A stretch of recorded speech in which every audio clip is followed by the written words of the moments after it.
सवाल हमारे सामने मौजूद हैं, तो थोड़ा सा रिवर्स ऑर्डर में सवालों को शुरू करते हैं। Sami rented his house to Qurban for a period of 1 year at an agreed sum of 10,000 per month. 10,000 per month में उसने घर अपना किराए पे दिया है। आफ्टर फर्स्ट 2 मंथ कुर्बान defaulted in making payment of the rent. Baqir a neighbour being concern with the strain relationship between समी एंड कुर्बान। समी और कुर्बान मालिक मकान और किराएदार हैं, और कुर्बान ने जो है वो अपना रेंट नहीं दे सका। बाकिर इनका नेबर है, और बाकिर ने समी और कुर्बान की आपस के तनाज़े को जहन में रखते हुए अच्छी नीयत से इसका रेंट पे कर दिया कि इन दोनों का आपस में झगड़ा ना हो। शरीफ आदमी था, मासूम आदमी था। Subsequently on Qurban refusal to reimburse the amount, Baqir file a sue against him on ground that he made the payment to Sami which Qurban was legally bound to make, and being a quasi contract Baqir is entitled to reimbursement. उसने कहा जी वो कौसाई contract के तहत, कौसाई contract ये कहते हैं कि एक बंदे की लीगल पेमेंट कोई दूसरा बंदा कर दे तो उसका हक है कि वो उससे रिकवर करे। तो क्या उसका हक है? मसला क्या है यहाँ पे? इंटरेस्टेड नहीं था। अब आप देखें, सवाल आपको बड़ा क्लियर कट हिंट देता है, साफ दिखाता है ऐसी सिचुएशन जिसमें कोई ऐसी उन्होंने बात नहीं की जिसमें नज़र आए कि इस बंदे का कोई इंटरेस्ट है उस पेमेंट के होने ना होने में। वो तो सिर्फ गुड इंटेंशन में उन दोनों का झगड़ा बचाना चाह रहा था। तो ऐसे में ये पेमेंट तो है लेकिन बाय इंटरेस्टेड पर्सन नहीं है, तो यहाँ उसका कौसाई कॉन्ट्रैक्ट के तहत कोई लीगल राइट नहीं है।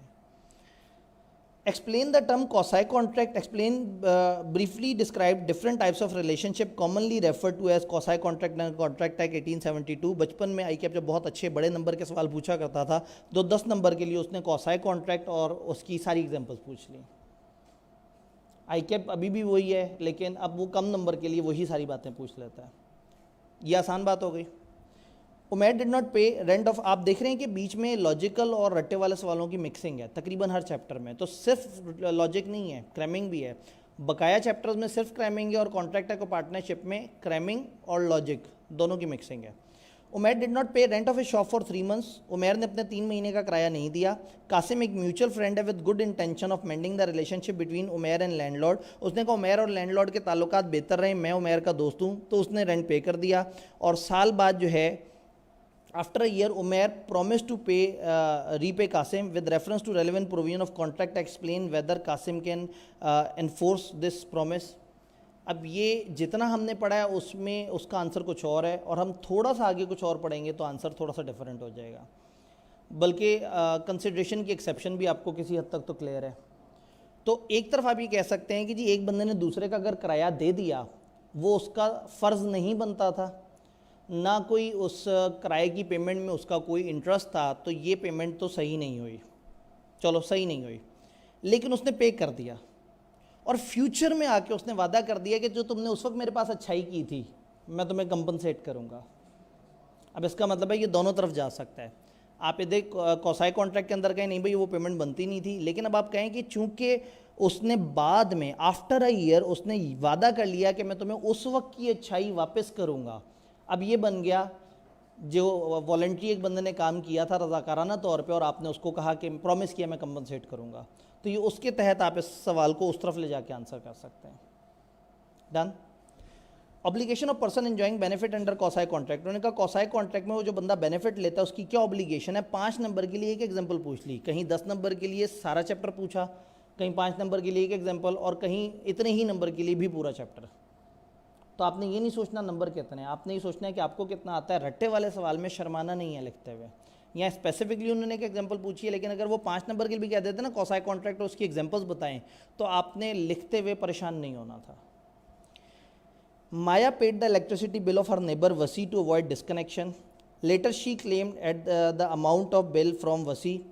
Explain whether Maya is entitle for the claim. Maya ने अपने नेबर वसी का बिल दे दिया ताकि डिस्कनेक्शन ना हो, और बाद में कहा वसी मुझे पैसे दो, क्या जिम्मेदारी है।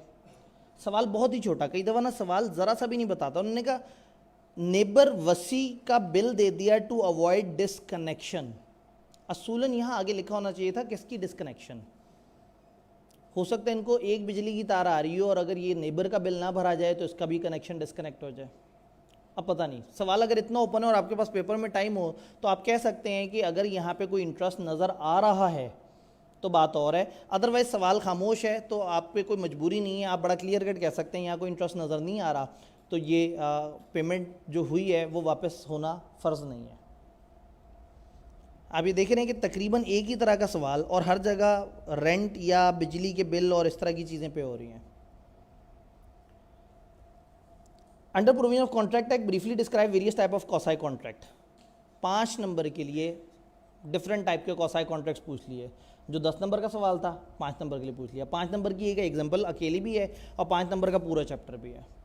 तो इसलिए आपने जो है वो जहन में यही रखना है कि जो आता है वो आपने लिखना है।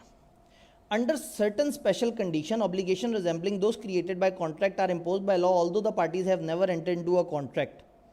आपको पूरी निशानी दे के वो घर तक छोड़ के आए हैं कि ये चैप्टर नंबर 8 इसका दरवाज़ा खोलो, मैं इसके अंदर से सवाल पूछने वाला हूँ।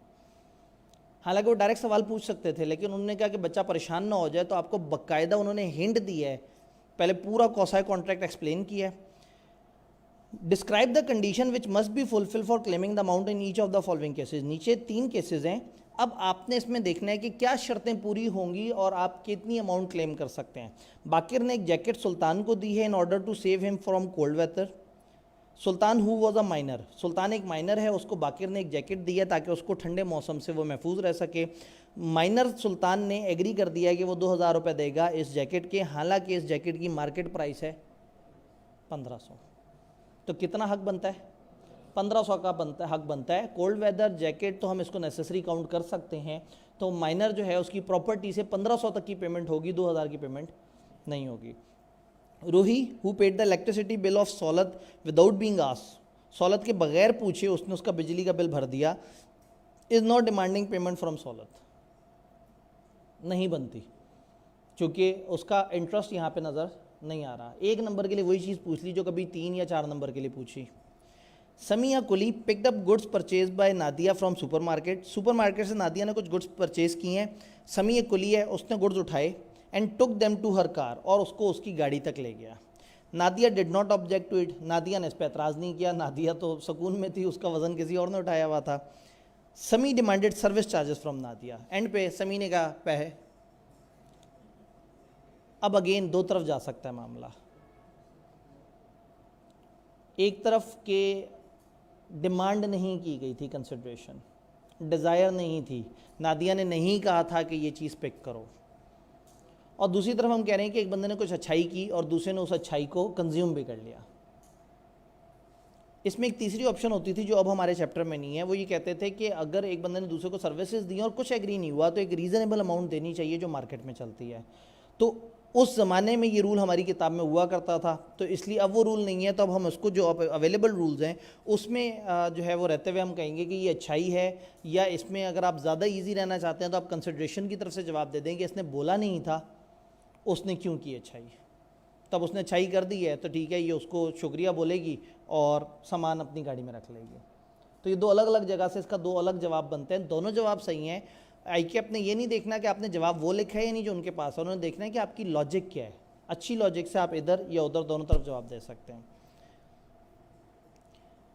Another provision of Contract Act describe the constructive contract and identify the circumstances in which a constructive contract may be formed। जो मैंने आपको बताया कि 1-2 अटेम्प्ट पीछे जो सवाल आया, तो उन्होंने कहा कंस्ट्रक्टिव कॉन्ट्रैक्ट क्या होते हैं और एग्जांपल्स दें, सर्कमस्टांसेस बताएं जिसमें कंस्ट्रक्टिव कॉन्ट्रैक्ट बनते हैं। Mohsin acquired a piece of agriculture land in Moro, Mohsin ने मोरो में एक ज़मीन ली है, मोरो जो कि सिंध में है, from a local landlord Qasim Soomro. Mohsin ने मोरो में कासिम सोमरो से ज़मीन ली है। वो नाम ऐसे रखे हैं कि आप उसको आपस में कंफ्यूज करते करते, और हो सकता है पेपर में लिख दें कि यहाँ मोहसिन ने जो मोरो से ज़मीन ली है कासिम सोमरो की जगह पर, तो इसलिए जो है ना मोरो जगह है और जो करेक्टर्स हैं आपके, एक मोहसिन है और एक जो मालिक है उस जगह का वो है कासिम सोमरो। तो कासिम मालिक है और मोहसिन है किराएदार, उसने एक जगह ली है। The revenue payable by Qasim Soomro on his land to provincial government was in arrear. वो जो कासिम सोमरो ने अपनी ज़मीन पे लोकल गवर्नमेंट को जो वो देने थे, ड्यूज़ देने थे, टैक्स देने थे, जो रेवेन्यूज़ देने थे, कहते हैं ना टैक्स रेवेन्यूज़, वो एरियर में थे। एरियर क्या होता है भला? बकाया जात, मतलब वो पैसे पूरे थे।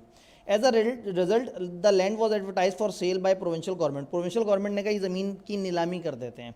Mohsin in order to prevent the sale of land paid the sum due by Qasim Soomro to provincial government.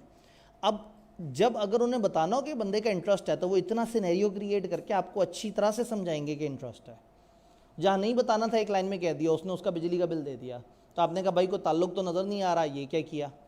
जब ताल्लुक बताना था, इंटरेस्ट बताना था, तो इतनी गहराई में उतरे कि एक बंदे ने जगह ज़मीन ली है दूसरे से, किराए पे ली है, वो उसको इस्तेमाल कर रहा है, और अचानक से दूसरे बंदे ने जो डिफ़ॉल्ट किया है उस पर गवर्नमेंट कहती है हम बेच देंगे, और ये उस ज़मीन को बिकने से बचने के लिए पैसे दे रहा है। पूरी निशानी बताई है कि ये बंदा इंटरेस्टेड है।